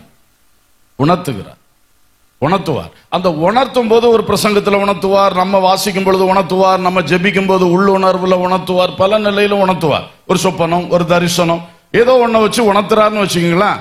உணர்த்தின உடனே ஆண்டவரே நான் தப்பு பண்ணிட்டேன், என்ன மன்னிச்சிருங்கன்னு உண்மையா மனஸ்தாபப்பட்டு மன்னிப்பை கேட்டு திருந்திட்டோம்னா அது நமக்கு லேசா இருக்கும், ஒரு கஷ்டம் இருக்காது. அல்லேலூயா. உணர்த்துவார். சிலருக்கு 2-3 தடவை உணர்த்துறார், அப்படியெல்லாம் இருக்கு. அது ஆண்டவருடைய கிருபையும் திட்டமும். உணர்த்தியும் திருந்தாதவர்கள், 2வது ஸ்டெப் ஆண்டவர் என்ன பண்ணுவார்னா, தகப்பன் தான் நேசிக்கிற புத்திரனை சிட்சிக்கிறது போல கர்த்தரும் என்ன பண்றாரு? சிட்சிக்கிறார். சிட்சை, சாஸ்டைஸ்மெண்ட், இது வந்து கோபத்தில் அடிச்சு தள்ளுறது அல்ல. இது வந்து ஒரு ஆசிரியர் ஒரு மாணவனை அந்த கரெக்டா அடிச்சு திருத்துவாங்க. அவங்களுக்கு தெரியும் கூடுதல் அடிக்க விடாது. பெற்றோர் பிள்ளைகளை அடிக்கும் பொழுதும் அப்படிதான். அப்புறம் கூடுதல் அடிச்சா நான் தான் தூக்கி சுமக்கணும். அதனால அவங்க கரெக்டா என்ன பண்ணுவாங்க? அந்த ஒரு உணர்வு வர்றதுக்காக சிட்சிப்பார். இதே மாதிரி கர்த்தர் நம்மளை சிட்சிக்கிறார். அப்ப உணர்த்தி பார்த்தார், கீழ்ப்படியில, திருந்தவில்லை. அப்பொழுது கர்த்தர் என்ன செய்வார்னா, ஒரு வியாதிக்கு ஒப்பு கொடுத்துருவார், ஒரு பண கஷ்டத்துக்கு, ஒரு தேவையில்லாத ஒரு எதிரி எழும்பிடுவான். அவன் எழும்ப காரணமே கிடையாது. ஏதோ ஒரு பிரச்சனை நமக்கு வந்து ஒரு முள்ளு மாதிரி குத்த ஆரம்பிச்சிருது. இது கர்த்தருடைய, சொல்லுங்க, பயப்படாம சொல்லுங்க, வார்த்தையை உள்ளத்துல ஏற்றுக்கொள்ளுங்கள். அப்பொழுது இஸ்ரவேலுக்கு உண்டான மகிமை உங்களுக்கும் வரும். அல்லேலூயா. சரியா? அப்ப நம்ம வந்து இந்த மாதிரி சிட்சை கர்த்தர் தரும் பொழுது சிட்சையில திருந்தணும். அந்த சிட்சையிலும் திருந்தாம நான் சொன்ன மாதிரி மோசம் போக்குற வில்ல போல அந்த டைமுக்கு சமாளிச்சுக்கிட்டு பொருத்தனை பண்ணிக்கிட்டு தீர்மானத்தை பண்ணிக்கிட்டு அப்படி செய்துட்டு இப்படி சொல்லிட்டு அடுத்தது திரும்பியும் பழைய நலம், பழைய அந்த வாழ்க்கையில மாற்றம் இல்லை. இது ரொம்ப போய் துணிகரமா போனா கர்த்தர் அடுத்து என்ன பண்றாரு தெரியுமா? அப்படியே லூஸ்ல விட்டுறார். லூஸ்ல என்ன பண்ணிடுறாரு? விட்டுறாரு. இது உங்களுக்கு ஆச்சரியமா இருக்கும் கேட்கறதுக்கு. பிறகு ஒரு உணர்வும் வராது, ஒரு சிக்ஷையும் கிடைக்காது. நீ போ என்று போன போக்கில் எதுக்கு விடுறாருன்னா, உன் அக்கிரமம் நிறைவாகும் வரைக்கும் நீ உன் மனம் போல நடந்து தப்பு மேல தப்பு செய்து பாவத்தின் மேல பாவம் செய்து உன் அக்கிரமத்தை வளர்த்து அந்த அக்கிரமம் ஒரு நிறைவுக்குள் வரும். அன்னைக்கு அடிப்பார், அழிந்தே போவார். பைபிள்ல நீங்க படிச்சு பாருங்க, இதுதான் நடக்கும். அக்கிரமம் நிறைவாகும் பொழுது, எமோரியருடைய அக்கிரமம் நிறைவான உடனே யோசுவா தலைமையில் இஸ்ரவேலர்களை கானானுக்குள் விட்டார். ஒரு பட்டணத்தை கூட, ஒரு எமோரியருடைய பட்டணத்தை கூட மீதி வைக்காமல் அடின்னு அடிச்சு சுதந்தரித்தான். அல்லேலூயா. ஆனா அவ்வளவு காலம் ஏன் அவனை உள்ள விடல? அவன் இவ்வளவு காத்திருக்கும் நேரம் வந்தது. காரணம், எமோரியருடைய அக்கிரமம் இன்னும் நிறைவேறவில்லை. அவனுக்கு எமோரியனுக்கு உணர்வு கொடுத்திருப்பார், எமோரியனுக்கு சிக்ஷையும் கொடுத்திருப்பார்.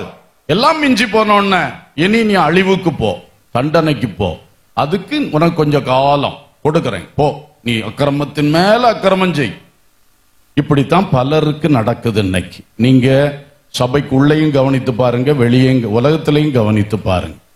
சிலருக்கு பயங்கரமான அக்கிரமம் செய்யறார்கள், அவர்களுக்கு ஒரு சிக்ஷையும் கிடையாது, ஒரு தும்மல் கூட வராது, சளி கூட பிடிக்காது. கவனிச்சு பாருங்க. ஆனா நீங்க ஒரு சின்ன தப்பு செய்தா அடுத்த நாள் படுத்து கிடப்பீங்க. உங்களுக்கு ஒரே குழப்பமா இருக்கும்.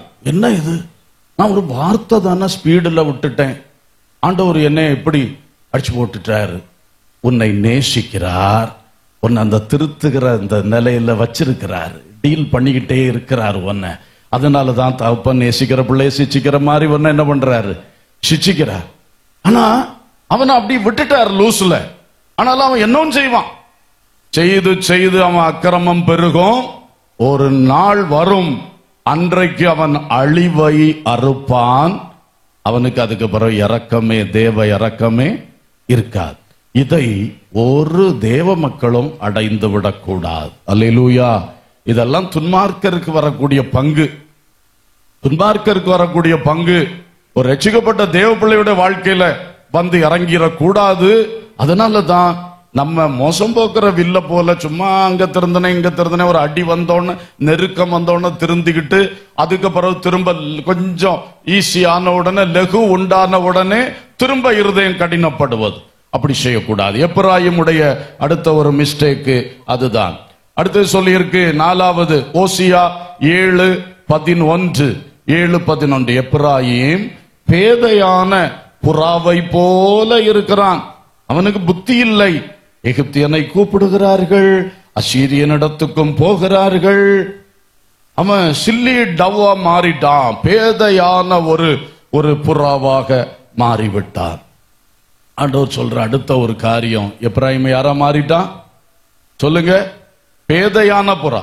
நீ கபடற்ற புறாவா இருந்தா ஆண்டவர் சொன்னார், உத்தமியே நீ எப்படி இருக்க வேண்டும்? கபடற்ற புறாவா இருக்கணும், புறாக்களை போல கபடில்லாதவர்களா இருக்கணும். ஆனா பேதையா இருன்னு சொல்லல. எப்பிராயிமே, இஸ்ரவேலே, நீ இப்ப யாரா மாறி போயிட்ட? பேதையா மாறி போயிட்ட. உனக்கு யாரோட ஃப்ரெண்ட்ஷிப் வைக்கணும் தெரியல பாரு. எகிப்தியர்கிட்ட போற, அந்த அசீரியனுக்கு கிட்ட போற, எங்கெங்கயோ போற. நீ உனக்கு புத்தி இல்லையா? கர்த்தர் உன்னை எப்படி தெரிந்து கொண்டார்? அசீரியனை போல நீயும் ஒருத்தனா, எகிப்தியனை போல நீயும் ஒருத்தனா? நீ கர்த்தருக்கு இந்த பூமி முழுவதிலும் விசேஷித்த ஜனம் அல்லவா? அல்லேலூயா. தெரிந்து கொள்ளப்பட்ட தேவ ஜனமே, உன் மதிப்பு உனக்கு தெரிய மாட்டேங்குது. நீ யார் என்பது நீ புரிந்துகிட மாட்டேங்கிற. புரிந்து கொள்ளாம சும்மா எதுக்கெடுத்தாலும் யாரோடும் கூட்டம் கூடி கொள்ளுகிறாய், யாரையும் தேடி ஓடுகிறாய். உனக்கு சகாயம் பண்ணுகிறவரை நீ தேடாமல், உனக்காக எல்லாம் உண்டாக்கப்பட்டது எங்க? பரத்திலே உண்டாக்கி ஜோதிகளின் பிதாவினிடத்திலிருந்து இறங்கி வருகிறது. ஆனா நீயோ எதுக்கெடுத்தாலும் அசீரியன்ட்ட போற. அங்க போய் கடன் தருவியலா, அதை செய்வோமா, இதுல நம்ம கூட்டு கூடுவோமா, இப்படியே நீ உன்னுடைய அந்த கூட்டுக்கட்டுகளை தேவையில்லாத இடங்களுக்கெல்லாம் போய் போய் நீ கர்த்தருடைய மகிமை இழந்து போனாய், உனக்கு கேடு உண்டாக்கி கொண்டாய். அல்லேலூயா. ஒருவேளை சிலர் இதை சிந்திக்க வேண்டியதா இருக்கலாம். உங்க அமைதியா இருந்து கொஞ்சம் வாழ்க்கையை திரும்பி பாருங்க. எந்த ஒரு ஆளோடு கொஞ்சம் நீங்க பழகி கொஞ்சம் ஃப்ரெண்ட்ஷிப் வச்சு அப்படி ஆரம்பிச்ச பிறகு உங்க வாழ்க்கை கீழ் நோக்கி போயிட்டு இருக்கு. இதை நீங்க கண்டுபிடிச்சீங்கன்னா ரொம்ப பாக்கியம். அவங்க ரொம்ப நல்லது செய்வாங்க, அவ பேசுறது ரொம்ப அழகா இருக்கு, நல்லா இருக்கு. இப்படி ஏமாந்து பேதையான புறாவை போல நம்ம போய் அவங்க கையில சிக்கிறோம். அந்த நபரோடு நம்ம கூட நெருங்கி நெருங்கி போக போக ஒரு 10 வருஷம் வச்சுங்களேன், அல்லது ஒரு 5 வருஷம், அதை நீங்க பாத்தீங்கன்னா உங்க வாழ்க்கை கீழ் நோக்கி போயிட்டு இருக்கு. முதல்ல தெய்வீகம் கீழ் நோக்கி போகுது, அடுத்தது லௌகீகத்தில் உள்ள ஆசீர்வாதங்களும் கீழ் நோக்கி போகுது. அப்ப இதை கண்டுபிடிக்கணுமே. நான் சீரியன்ட்ட போக ஆரம்பிச்ச பிறதான இந்த பிரச்சனை, நான் எகிப்தியன்ட்ட போய் ஃப்ரெண்ட்ஷிப் வைக்க போன பிறதான எனக்கு இந்த பிரச்சனை. அப்போ திருந்தணும், உணரணும், திருந்தணும். இனி அந்த ஃப்ரெண்ட்ஷிப் எனக்கு வேண்டாம். அல்லேலூயா. வாலிப மகளே, வாலிப மகனே, சிந்தித்துப்பா. படிப்பு கீழ் நோக்கி இறங்குறது எண்ணெயில இருந்து ஸ்டார்ட் ஆச்சு. உனக்கு ஒரு புதிய ஃப்ரெண்டு வந்ததுல இருந்து படிப்பு கீழ் நோக்கி போகுது. உனக்கு சர்ச்சில் சந்தோஷம் இல்லை, உனக்கு பிரேயர்னா ஒரு வெறுப்பா மாறுது. இப்போ பைபிளை கையில் எடுக்க உனக்கு முடியல. ஏன்? உன் வாழ்க்கையில வரக்கூடாத ஒரு அசீரியன், ஒரு எகிப்தியன் அங்க நீ போன, அங்க நீ ஃப்ரெண்ட்ஷிப் வச்ச, அங்க அதிகமா பேசுற பழகுற. இன்னைக்கு சிந்தித்துக்கொள், நீ பேதையான புறாவை போல தேவையில்லாத வலையில போய் சிக்கிற.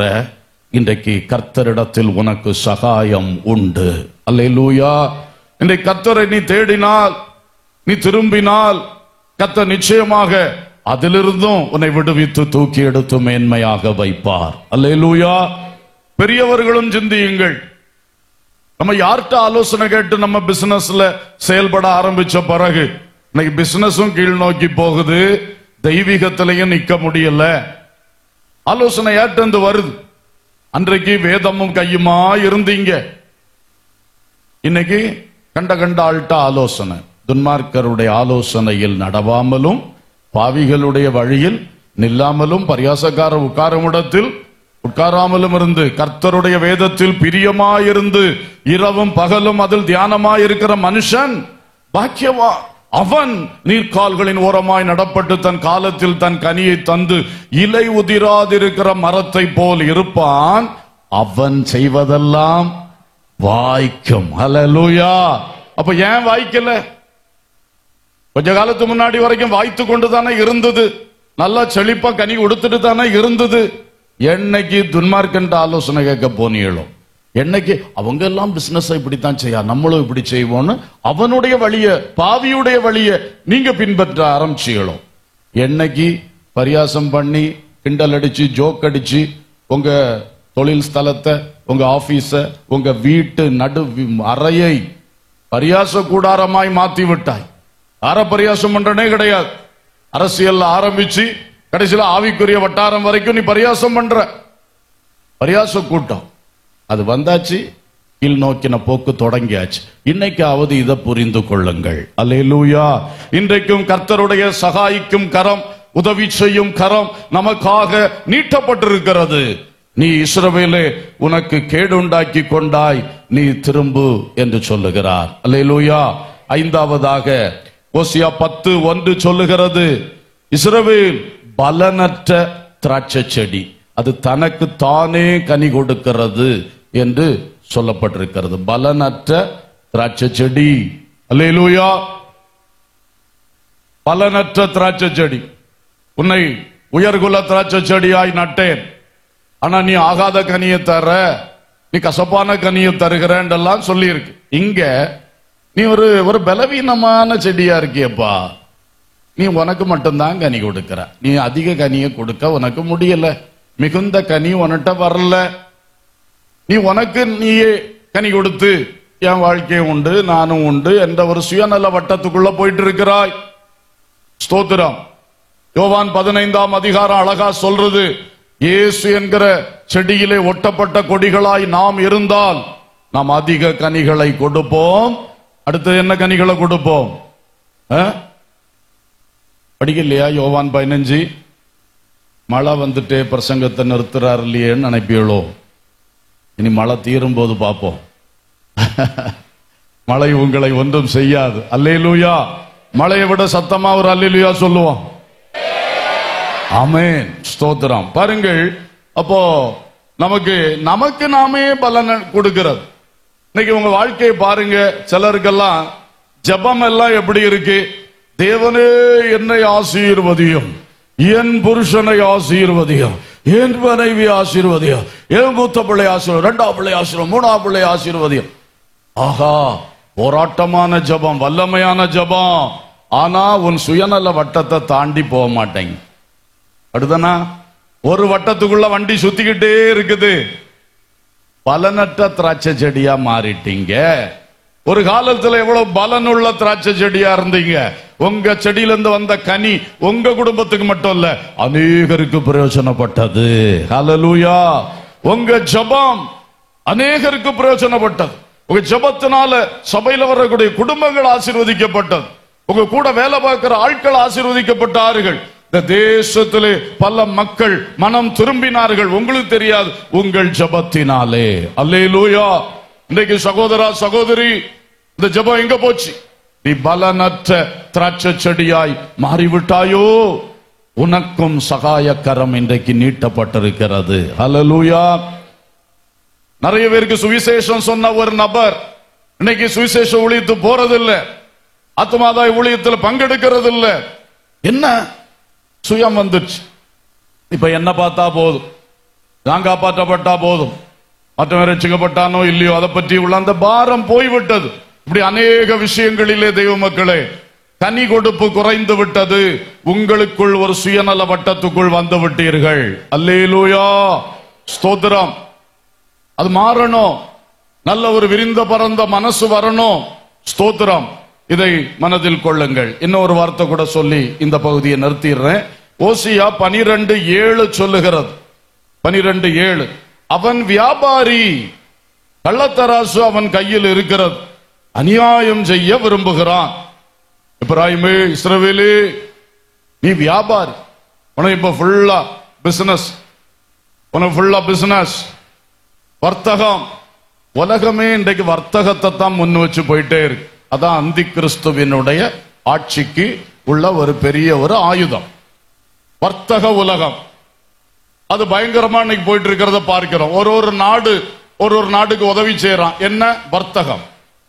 அவன் ஐயோ பாவம் இந்த நாடு நல்லா வரணும், அப்படி அல்ல. அந்த நாட்டோட இவன் நட்பு கொண்டால் இவன் பொருளை அங்க விற்கணும், இவனுக்கு பணம் வரணும். இன்றைக்கு உலக தலைவர்கள் ஓப்பனாவே பேச ஆரம்பிச்சுட்டாங்க. நீ இதை செய்யாட்டா நான் உனக்கு அதை கட் பண்ணுவேன், இதை கட் பண்ணுவேன். அந்த அளவுக்கு போயிட்டு வர்த்தகம் பயங்கரமாக போய் கொண்டிருக்கிறது. அப்ப அதே புத்தி யாருக்கு வரக்கூடாது? தெய்வ மக்களுக்கு வரக்கூடாது. நாம சம்பாதிக்கிறேன் என்கிறது அல்ல, சேவை செய்கிறேன் என்பதுதான் மேலோங்கி நிக்கணும். அல்லேலூயா. எப்படியாவது எவனையாவது ஏமாத்தி சம்பாதிக்கணும், அது உலகத்தான். ஆனா இந்த மக்கள் என்ன தேடி வர்றாங்களே, என் கடையில ஜாமான வாங்குறாங்களே, நல்ல ஜாமானமாக வச்சு கொடுக்கணும். அல்லேலூயா. என்கிட்ட ஒரு காய்கறி வாங்குறாங்களே, நல்லதா வாங்கி கொண்டு வச்சு கொடுக்கணும். நான் ஒரு கட்டடம் கட்டுறேன்னே அதை நல்லதா கட்டி கொடுக்கணும். இந்த சேவை மனப்பான்மை தேவ பிள்ளைகளுக்குள் நிறைந்திருக்கணும். அதுக்கு பதிலா வேலை செய்ய சம்பளம் கொடுப்பா போயிட்டே இருக்கணும். அந்த மாதிரி இதெல்லாம் தான் இந்த வியாபார நோக்கம். வியாபார நோக்கம் இவைகளில் நாம் வாழக்கூடாது. சிலர் என்ன சபைக்குள்ளேயும் இந்த மாதிரி நடக்குது. எல்லாம் என்ன நோக்கம்? Sunday school. இன்னைக்கு சண்டே ஸ்கூல் ஊழியத்தை குறித்து மிகுந்த பாரம். பிள்ளைகள் வேதவசனத்தை கற்றுக்கொள்ளணும்னு சண்டே ஸ்கூல் எடுக்கிறீங்களா? நான் டீச்சரா இருக்கணும்னு சண்டே ஸ்கூல் எடுக்கிறீங்களா? எனக்கு கர்த்தருக்காக ஏதோ செய்யணும், அப்படி அல்ல. அந்த பிள்ளைகளுக்காக, கர்த்தருக்காக, இரண்டாவது அந்த பிள்ளைகளுக்காக. இத மனசுல வச்சு நீங்க செய்தீங்கன்னா நீங்க சரியான சேவை மனப்பான்மையில செய்யறீங்க. அதுல யூத் மினிஸ்ட்ரியும் ஆகட்டும், எந்த மினிஸ்ட்ரியும் ஆகட்டும், விட்டு கொடுக்க வேண்டிய வர நேரம் சந்தோஷமா விட்டு கொடுக்கணும், அது இருக்கணும். இல்லைன்னா அந்த பலனற்ற திராட்சை செடி என்கிற சுயநல வட்டத்துக்குள்ள நீங்க நிப்பீங்க. நீங்கள் புரிந்து கொண்டு உங்கள் கேடுகளை திருத்துங்கள். அப்பொழுது கர்த்தர் உங்கள் வாழ்க்கைகளை ஆசீர்வதிப்பார். அல்லேலூயா. எந்த விஷயத்திலும் அப்படிதான், எந்த விஷயத்திலும் அப்படிதான். ஒரு காணிக்கை கொடுக்கிறோமா, எந்த அளவுக்கு அது தெரியாத அளவுல கொடுக்கிறோம், அப்படி பார்க்கணும். எல்லாருக்கும் தெரியணும், தெரியட்டு, அப்படி அல்ல. இப்படி பைபிள்ல நிறைய விஷயங்கள் இருக்கிறது.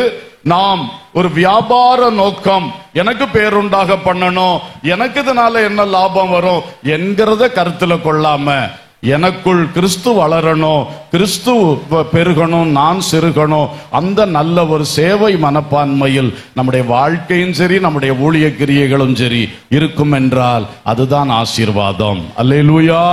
இந்த வேற நோக்கங்கள் உள்ள புகுந்துருச்சுன்னா தயவு செய்து அந்த கேடுகள் மாறட்டும். சரி, அடுத்தது இரண்டாவது பாயிண்ட்ல ஒரே ஒரு வார்த்தை சொல்றேன், அதுதான் நம்ம இப்ப செய்ய வேண்டியது. ஓசியா 14:2-3 சொல்லுகிறது, வார்த்தைகளை கொண்டு கர்த்தரிடத்தில் திரும்புங்கள். வார்த்தைகளை கொண்டு கர்த்தரிடத்தில் திரும்புங்கள். இப்ப எப்படி திரும்பணும்? கர்த்தரிடத்தில் திரும்புன்னு ஓசியாவில் 2-3 இடத்துல இருக்கு. இப்ப சொல்றாரு, வார்த்தைகளை கொண்டு திரும்பு. வார்த்தைன்னா என்ன? கன்ஃபெஷன், அறிக்கை. உனக்கு இப்போ நான் ஒரு 6 காரியம் சொன்னேன். இதுல நீங்க உங்களுக்கு உணர்த்தப்பட்டிருக்கும், உங்க வாழ்க்கையில, உங்க குடும்பத்துல, உங்க சபைக்குள்ள, அல்லது நீங்க வாழ்ற சமுதாயத்துல எதுல ஒரு கேடு இருக்கு, எந்த கேடு இருக்கு. அப்ப இந்த கேடை இப்ப வாய் திறந்து கர்த்தரிடத்தில் அறிக்கை செய்ய வேண்டும். அல்லேலூயா. வார்த்தைகளை கொண்டு நீ என்ன பண்ணு? திரும்பு. இப்ப நம்ம ஜெபிக்க போகிறோம். ஜெபிக்கும் பொழுது நம்ம என்ன செய்யணும்? இந்த வார்த்தைகளை கொண்டு மனம் திரும்பணும். உள்ளத்துக்குள்ள மட்டும் சிந்திச்சா போதாதான், உள்ளத்துக்குள்ள மட்டும் மனம் திரும்பினா போதாதான், வார்த்தைகளை கொண்டு என்ன பண்ணு? எல்லாருக்கும் புரியுதா நான் சொல்றது? இப்ப நம்ம அதுதான் செய்ய போறோம். கொஞ்ச நேரம் வார்த்தைகளை கொண்டு என்ன பண்ணு? திரும்புன்னு சொல்றார். அல்லேலூயா, அல்லேலூயா. வார்த்தைகளை கொண்டு நீ திரும்பு.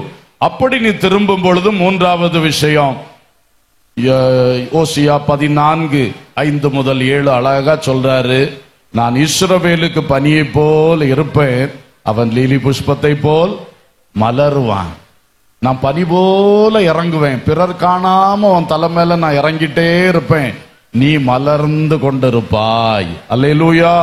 நீ வேரூன்றி நிற்பாய், நீ அலங்காரம் உள்ள ஒரு மரமாய் இருப்பாய், நீ வாசனை வீசுகின்ற ஒரு மரமாய் இருப்பாய், தானிய விளைச்சலை போல செழிப்பாய், திராட்சை செடிகளை போல படருவாய், திராட்சரசத்தின் வாசனையை போல உன்னுடைய வாசனை இருக்கும். அல்லேலூயா. எல்லா மேன்மையும் தருவாருங்க. நீங்க கேட்கறதையும் தருவாரு, நீங்க கேட்காததையும் தருவாரு, உங்க புத்திக்கு எட்டாததையும் அவர் உங்களுக்கு தருவார். எத்தனை பேர் விசுவாசிக்கிறீங்க? ஆமா, அவர் அப்படி சொல்லி இருக்கிறார், அவர் செய்வார். இப்ப நம்ம செய்ய வேண்டியது வார்த்தையை கொண்டு அவரிடத்தில் என்ன செய்வோம்?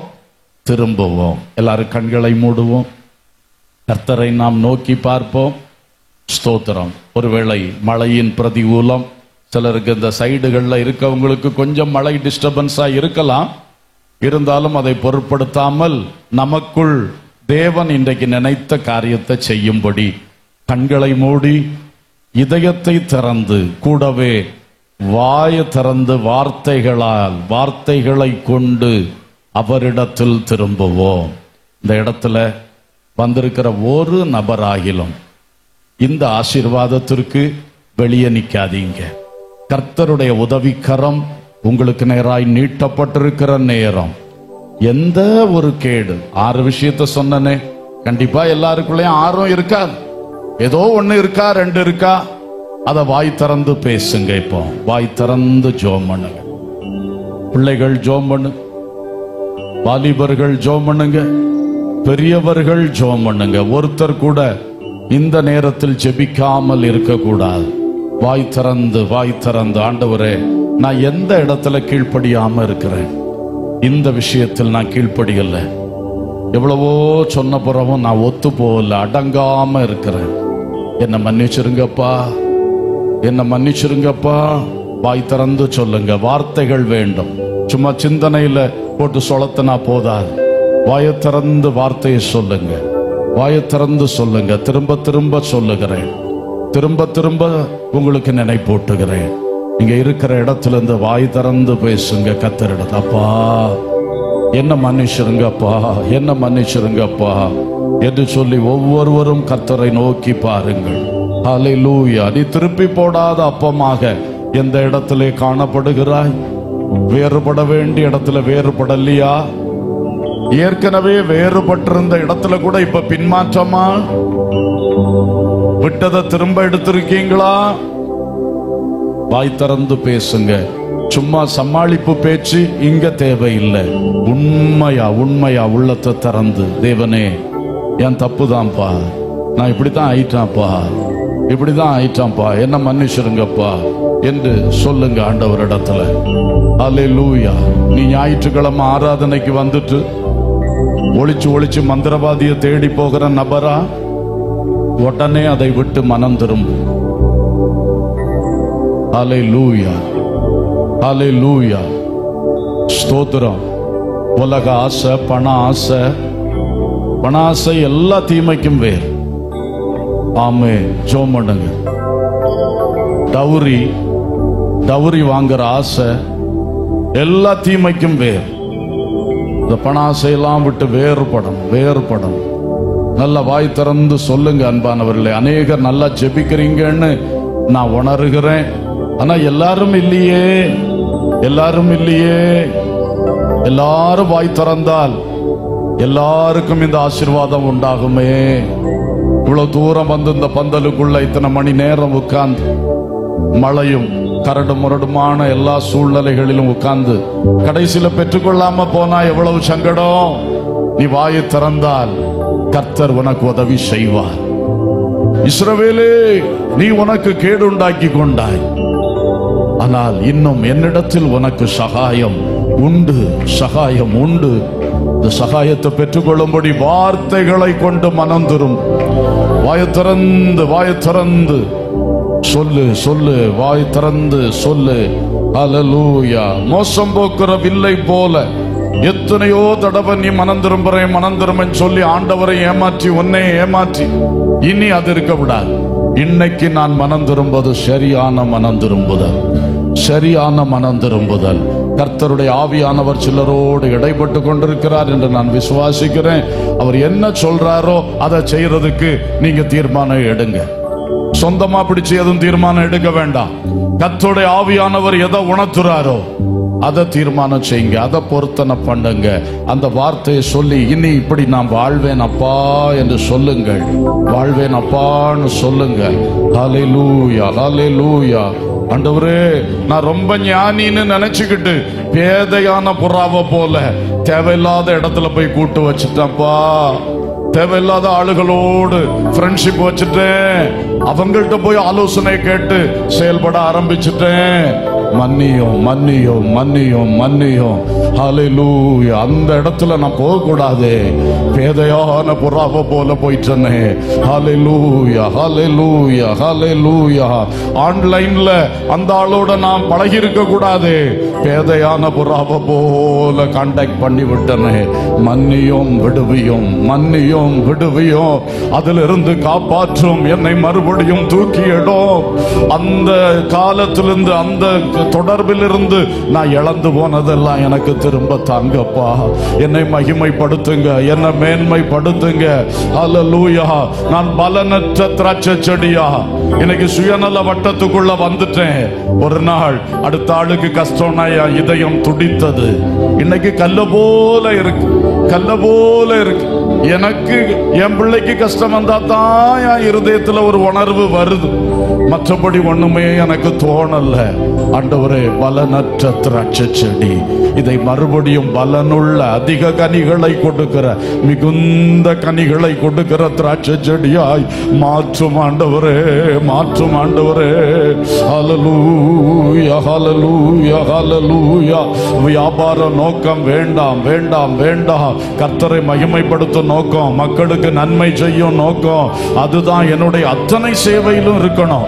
உலக பிரகாரமான தொழில் வேலையிலும் சரி, இந்த கர்த்தருக்கு செய்யற ஊழியத்திலும் சரி, அதுதான் இருக்கணும். நான் வியாபாரி அல்ல, என் கையில் இருப்பது கள்ளத்தராசு அல்ல. Hallelujah, hallelujah, hallelujah, hallelujah. Praise the Lord, praise the Lord, praise the Lord, praise the Lord.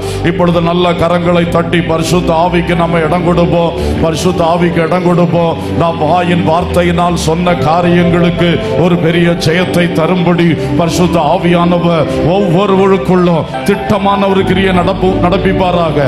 திட்டமான ஒரு ஊழியம் இப்பொழுது செய்வாராக, இப்பொழுது செய்வாராக, இப்பொழுது செய்வாராக.